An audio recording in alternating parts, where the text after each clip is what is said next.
So yan, puntahan natin mga pugo at mangolekta tayo ng egg. At marami tayong order ng mga fertile eggs po, no? Ay. So sobrang dami natin. Ayan, no? Bumili na po pala tayo ng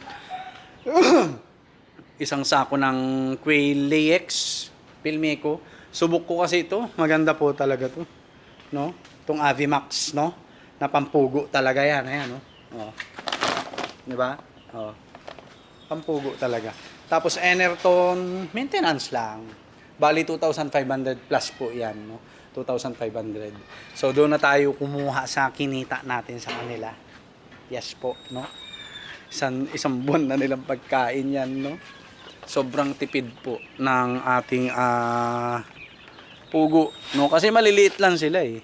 So ayan po, oh, pag kailangan nyo po, oh, ng fertile eggs. Ayan, oh, ang gaganda. Actually, yung first batch natin galing na rito, no? Makakapagpapisa na tayo. So, expected ko siguro mga Sabado, no? Ayan, oh, tingnan nyo naman yan.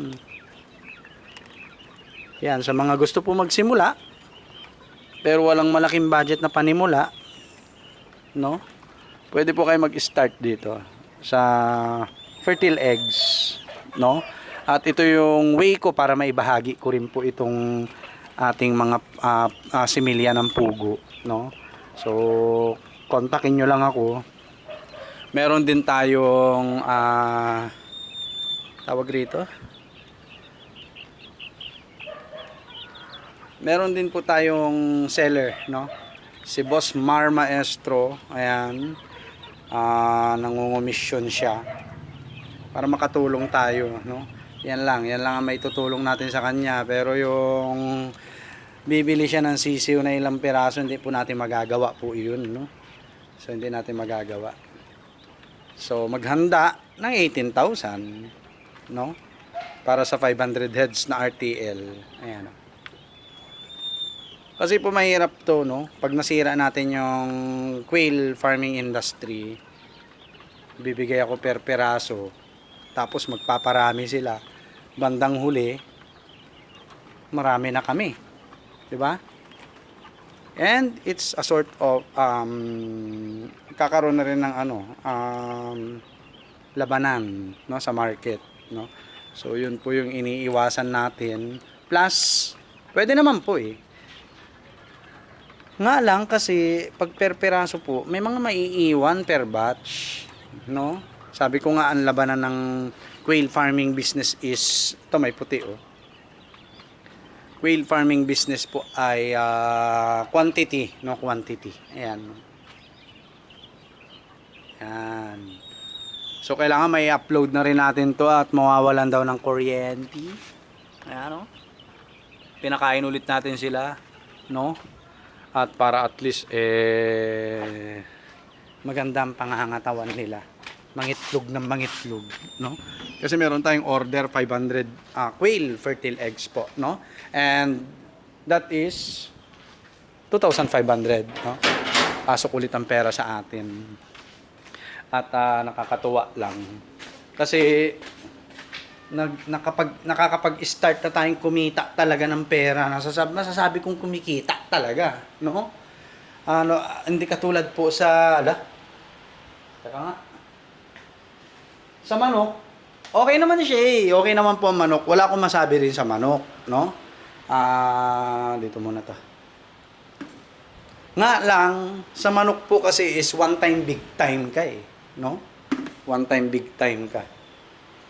Pag may customer ka, paldo. Ganon sa ginawa natin, no? Nagkaroon tayo ng break, no? Na kung saan napaubos natin yung 500 heads, 1,000 pesos each na lang ang bigay natin, ubos, no? Naubos po. Okay? So, ayan o, meron na tayong lagayan ng mga fertile eggs po para hindi natin nilalagay sa plastic, no? Para may protection din, no? So, minimum 100 pieces po tayo. Ayan. Okay.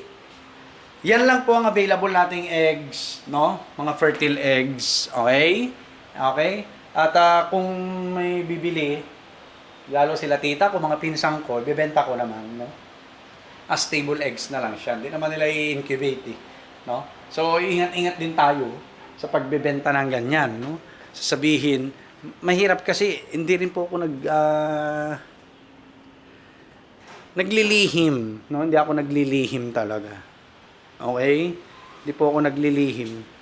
Kung fertile egg yan, fertile eggs po yan, no? Ayan po, okay? So, puno naman ang incubator natin. 4 na batch yan. Ayan. So, mapipisa na rin po ito this weekend, no? Weekend po. Tapos sunod na to. Sunod na yon, tapos huling-huli po to.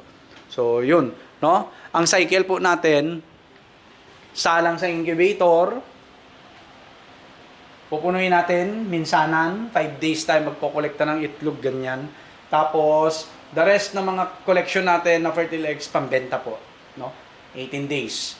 Then, pag napisa na naman po yun na sa incubator, another ipon na naman ng 5 days, load na naman sa incubator, and then, the rest na naman ng ating collection, pag puno na yung mga incubator, pambenta po. Yan lang po yung paraan ko para ma-share ko po sa inyo yung similya ng ating mga pugo, no? At hindi na po kayo talo dyan. No? Hindi na po kayo talo dyan. Okay? Nga lang, susugal po kayo, ha? Ka-flock meeting po kasi tayo sa pugo, no? So, flock meeting po, hindi, not necessarily na fertile yung mga yan, lahat mapipisa 100%. Hindi po, no? Kung nag-aalaga naman kayo ng manok, nag-i-incubate kayo ng manok at na-try nyo nang bumili ng mga fertile eggs, maintindihan nyo po yan, no? So, halimbawa, umorder kayo ng 500, worth 2,500 na fertile eggs. Yan, no? Kahit 200 lang mapisa dyan, 250, panalo na po kayo. Bakit? Wala po kayo mabibili na 200 heads sa mga quail farm. Minimum po is 500 heads na RTL, RTB.